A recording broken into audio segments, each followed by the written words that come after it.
Today, Get Consultants is looking at the truth about social media for B2B business. When we first go in to meet the owner of an SME business to discuss how to best grow their organisation, a question I've occasionally been asked is, how did you market anything before the internet? It's an interesting and perplexing question for someone in their 50s, and it's one I'll come on to answer at the end of this blog. But a more commonly asked double question is, what type of marketing is best for my business, and what should I say on social media? The answer, quite rightly, of course, is it depends. Whilst most SME business owners understand things like TV advertising and the importance of having a website that resizes itself depending on what device you're looking at it on, many get perplexed about social media. Apparently there are 92% of CEOs that are registered on social media, but less than a third who contribute anything regularly to it. In a busy business world where so many days are spent firefighting, social media is one of those areas that many owners feel slightly overwhelmed about. And the issue for SME owners, those smaller businesses with maybe 5 to 50 staff, is they feel they never have enough time to think about marketing at all, let alone social media. And that means few spare moments to consider their overall marketing strategy and direction, or what message to say, or where and how social media, or any other marketing delivery methods at all come to that, best fit into their marketing plans. And that brings us on to the crux of the issue.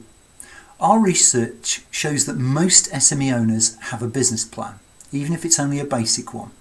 However, few SMEs create enough time to develop a detailed marketing plan, something which is usually much farther down the list of priorities.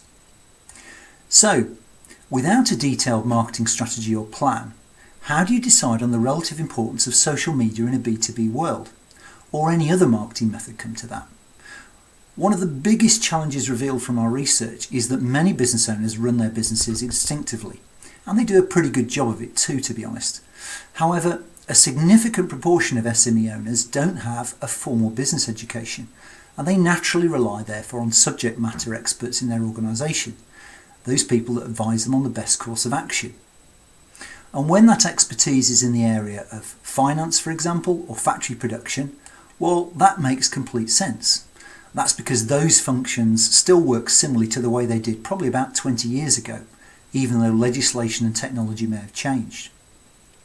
So, if you ask a 50-year-old and a 25-year-old accountant or engineer what was important to an SME business in doing their job, their answers probably wouldn't differ much across the age bands. The 25-year-old would likely know better how to use complex accounting software, or might be able to program the latest CNC machine to make widgets, but their business contributions would likely be similar, with a useful balance between these two generations of accountants and engineers of experience, skills and technical expertise. But when it comes to marketing, things are very different, and that's part of why social media so often becomes such a big part of the marketing mix of many SMEs, rightly or wrongly. We hear all the time about how technology has disrupted the marketing industry, resulting in techniques that look nothing like they did even 10 years ago. If you rewind even further back to 20 years ago, there's a good chance that the new marketers of today wouldn't even recognise what we refer to as marketing, and that is half the problem. The big issue with marketing is it's seen faster change in customer targeting techniques, technologies and devices than almost any other area of business. In the last 20 years, we've seen an explosion of messaging, sharing, video and other social media platforms, as well as smart web-connected TVs and multiple portable handheld internet devices. And all of these within less than a decade we've become so used to in terms of being contacted on and marketed to with. So when SME businesses start to really focus on marketing for the first time, they often focus on social media marketing because it looks like the fastest return for the smallest effort, and that's probably the biggest benefit. But it's also the biggest issue with social media. So there's no doubt that social media is great for brand awareness for one simple reason: the number of people you can potentially reach for a smallish amount of effort. So unlike a phone call or email or other direct contact system methods, social media offers a tantalising one-to-many relationship. So if everyone has the average number of LinkedIn contacts, let's say around about 300, The number of people you can potentially reach with your LinkedIn social media messages is 300 times 300 times 300, which is an amazing 27 million. The trouble is, it's only those first 300 people that actually know you that you can usually influence. How much the other 26,999,700 value your thoughts and opinions is debatable, especially when they're viewing your posts potentially from the other side of the world. The second reason many SMEs focus on using social media is a bit more obvious, and that's because many SME business owners don't employ anyone in marketing until their business gets to a certain scale.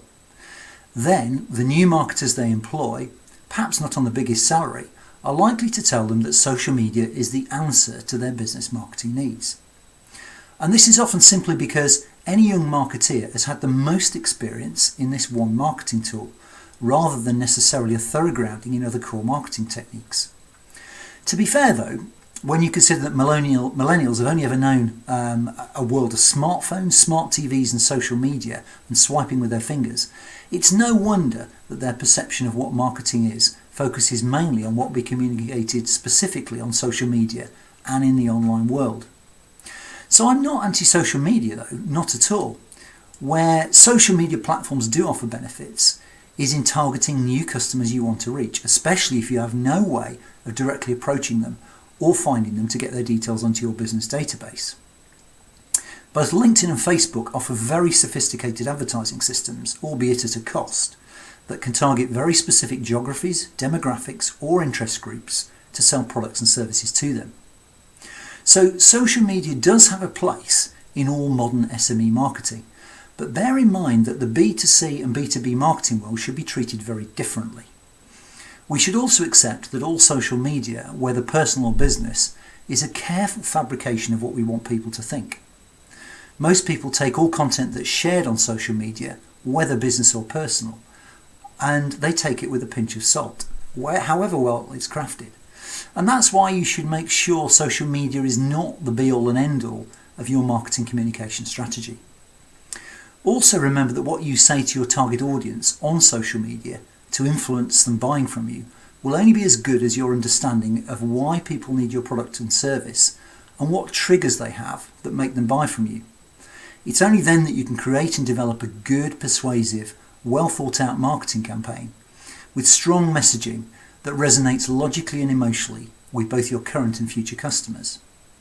So in summary, it's best to work on your marketing plan first and get it clear in your own mind what it is you offer, why people might want it, and how best to put that across. Then and only then can you decide on how to get your message across to your target audience, whether you do it through your website, social media, email, advertising, partners or events. And to get back to that question from the start, how did you market anything before the internet? Well, people always forget that we've always had mail, letters, newspapers, trade press magazines, public transport, posters, conference, sports events, client entertainment and even TV for over 80 years. We've also had business partners, satisfied customers and networking. But best of all, we could call people up and arrange for a good old-fashioned face-to-face meeting. And if it's a big B2B purchase, let's face it, that's still often the way the biggest business is done. I'm Andrew Kerry-Bedell from Get Consultants, and by all means contact us on our website if you'd like more information.